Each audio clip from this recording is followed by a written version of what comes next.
Hello दोस्तों, आप सभी का मेरे यूट्यूब चैनल एजुकेशन जितेंद्र में स्वागत है। दोस्तों, हर दिन की तरह हम आज भी एक मॉडल पेपर हल करेंगे। दोस्तों इसमें काफ़ी अच्छे और सिलेक्टेड प्रश्न हैं।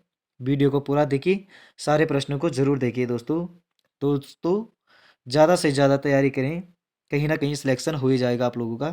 तो शुरू करते हैं आज का मॉडल पेपर। प्रश्न संख्या 1, प्रथम गुट निरपेक्ष सम्मेलन हुआ था। तो कब हुआ था प्रथम गुट निरपेक्ष सम्मेलन? तो इसका आंसर होगा ऑप्शन ए, 1961 में। प्रश्न संख्या 2, भारत में गरीबी का सर्वप्रथम अनुमान किया था।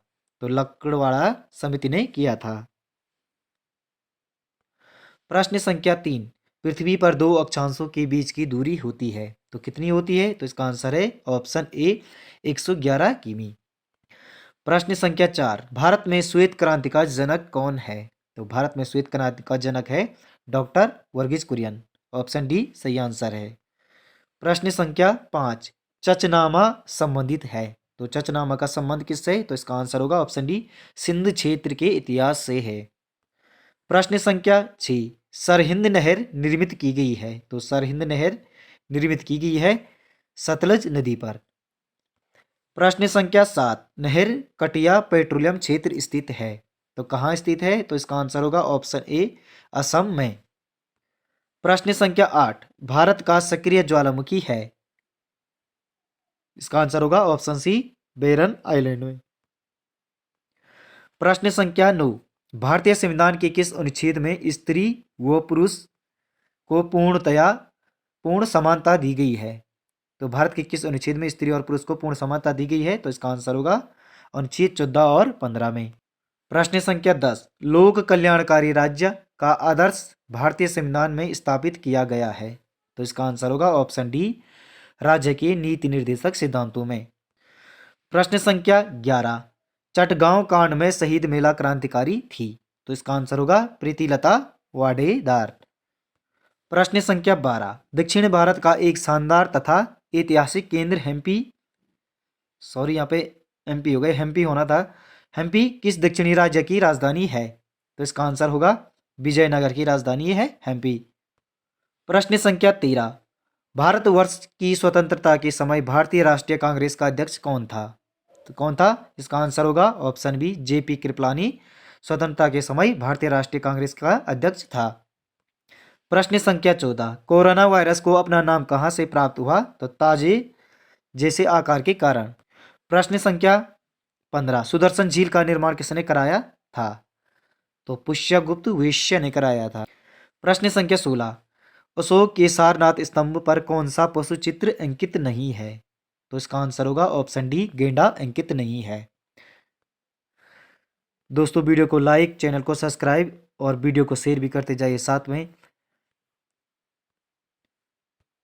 प्रश्न संख्या 17, तृतीय बौद्ध संगति किसके शासनकाल में आयोजित की गई थी? तो अशोक के शासनकाल में आयोजित की गई थी तृतीय बौद्ध संगति। प्रश्न संख्या 18, किस वर्ष वर्नाकुलर प्रेस एक्ट पारित हुआ? तो इसका आंसर है ऑप्शन ए, 1878 में पारित हुआ वर्नाकुलर प्रेस एक्ट।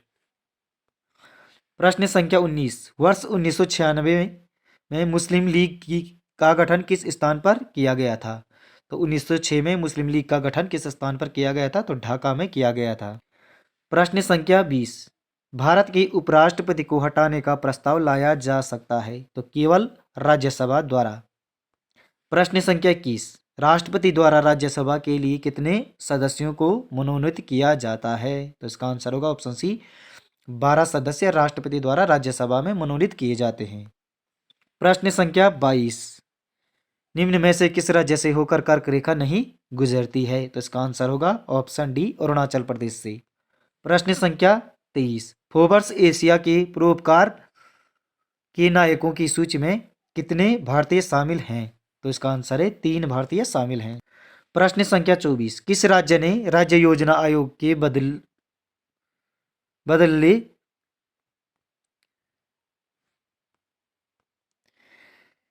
योजना आयोग को बदलने के लिए राज्य परिवर्तन आयोग बनाने की घोषणा की थी? तो किस राज्य ने की थी? तो इसका आंसर होगा उत्तर प्रदेश ने की थी।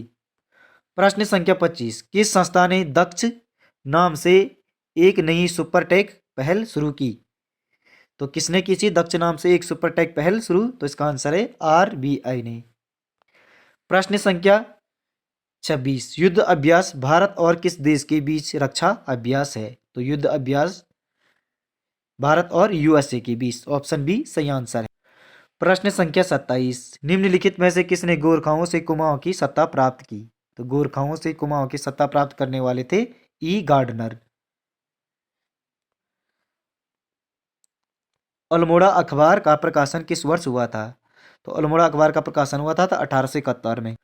प्रश्न संख्या 29, उत्तराखंड के चंपावत जनपद में निम्न में से कौन सी झील अवस्थित है?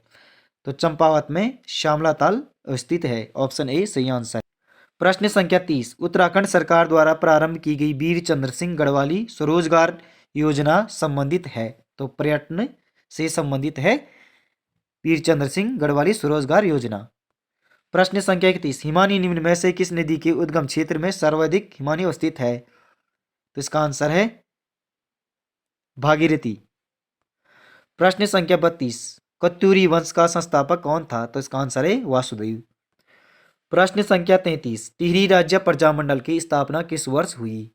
तो टिहरी राज्य प्रजामंडल की स्थापना 1939 में हुई। प्रश्न संख्या 34, लैंसडाउन में गढ़वाल राइफल्स की छावनी किस वर्ष स्थापित की गई? तो इसका आंसर है 1887 में। प्रश्न संख्या 35, गढ़वाल क्षेत्र के किस स्थान पर 1843 में चाय की फैक्ट्री लगाई गई? तो गडोली में लगाई गई थी चाय की फैक्ट्री। प्रश्न संख्या 36, ब्रिटिश गढ़वाल में जिला प्रशासन किसके अधीन था? तो कमिश्नर के अधीन था जिला प्रशासन। प्रश्न संख्या 37, निम्न में से कौन सा उत्तराखंड का कृषि उपकरण नहीं है? तो करबोजा उत्तराखंड का कृषि उपकरण नहीं है। प्रश्न संख्या 38, कुमाऊं परिषद की स्थापना कब की गई थी? तो कब की गई थी कुमाऊं परिषद की स्थापना? तो 1916 में। दोस्तों वीडियो को लाइक और चैनल को सब्सक्राइब भी करते जाइए साथ में, और वीडियो को शेयर भी करें दोस्तों।